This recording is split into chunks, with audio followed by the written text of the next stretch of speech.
قلنا اهبطوا منها جميعا فإما يأتينكم مني هدى فمن تبع هداي فلا خوف عليهم ولا هم يحزنون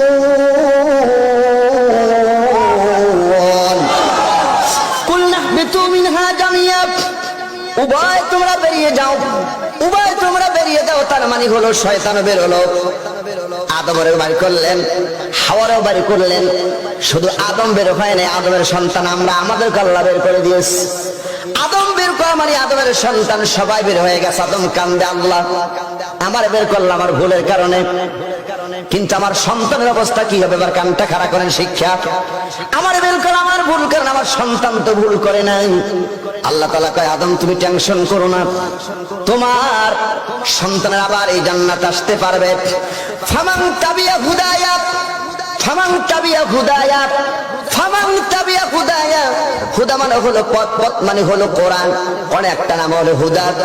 শোনো আদম, তোমার সন্তানেরা, হুদা মানে পথ, পথ মানে হলো কোরআন। তোমার সন্তানেরা, আমার বান্দারা এই জান্নাতে আসতে পারবে। একটা টিকিট তাদেরকে দেব, একটা টিকিটের নাম হলো কোরআন। ওই কোরআন নামক টিকিট যদি সংগ্রহ করতে পারে, ফালা খাউফুন আলাইহিম, তাদের কোনো ভয় নাই, ওয়ালা হুম ইয়াহজানুন, তাদের কোনো চিন্তা নাই। শোনো আদম, তোমার সন্তানেরা ওই জান্নাতে আবার আসতে পারবে, কোনো টেনশন নাই, চিন্তা নাই। সুতরাং মানতে হবে, টিকিট সংগ্রহ করতে হবে, তার নাম হলো কোরআন। যে ব্যক্তি কোরআন মানবে, টিকিটটাকে সংগ্রহ করবেন, ওই ব্যক্তি মরার পরে আল্লাহ রাব্বুল আলামিনের জান্নাত। সম্মানিত সুধী, আদম আলাইহিস সালামকে বের করে দিলেন, মা হাওয়াকেও বের করে দিলেন, শয়তানকেও বের করে দিলেন। উভয় কিন্তু ভুল করেছেন। শয়তান সেজদা করে নাই, সেই জন্য ভুল করলেন, আর আদম গাছের ফল খাইছেন, সেটা ভুল করছেন। উভয় কিন্তু আল্লাহর হুকুমকে লঙ্ঘন করছেন। কিন্তু একজন দুজক, আর একজন কেন জান্নাতে? কি কারণ? এবার শিক্ষা। একজন জেদ্দার, একজন হলেন শ্রীলঙ্কায়।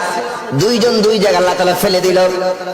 বহুত বছর পর কাঁদলেন, আল্লাহ রাব্বুল আলামিন এক জায়গায় মিলন ঘটালেন, সেই জায়গাটার নাম হলো আরাফাতের ময়দান। আল্লাহ নবী বলেন, আরাফাতের ময়দানের ভিতরে কত দেশের মানুষ এক জায়গায় হয়, নারী পুরুষ।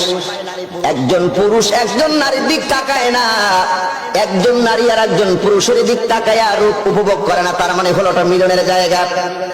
আল্লাহ নবী বলেন, কিয়ামতের ময়দানটা হবে ওই আরাফাতের ময়দান। স্বামী স্ত্রী মিলন মেলা ঘটলো। আদম কেন মাপ পাইল? কি কারণে? আদম দুনিয়া আসার পর অনেক বছর কাটলেন, কাদার পরে তিনি বিনয় হয়ে গেলেন, আসলিম হয়ে গেলেন, আত্মসমর্পিত হয়ে গেলেন। আদম মনে মনে চিন্তা করলেন, শয়তান তার বুদ্ধি দিয়ে গেল জাহান্নামে, আমি আদম আমার বুদ্ধিটাকে খাটাবো না, আমার জ্ঞানটাকে খাটাবো।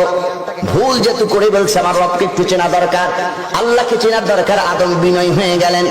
আদম তার মস্তককে নত করে দিয়ে বিনয় হয়ে তিনি কাঁদেন, রব্বানা যালামনা আনফুসানা ওয়া ইল্লাম তাগফির লানা ওয়া তারহামনা লানাকুনান্না মিনাল খাসিরিন। সবাই বলেন, রব্বানা যালামনা আনফুসানা ওয়া ইল্লাম তাগফির লানা ওয়া তারহামনা লানাকুনান্না মিনাল খাসিরিন।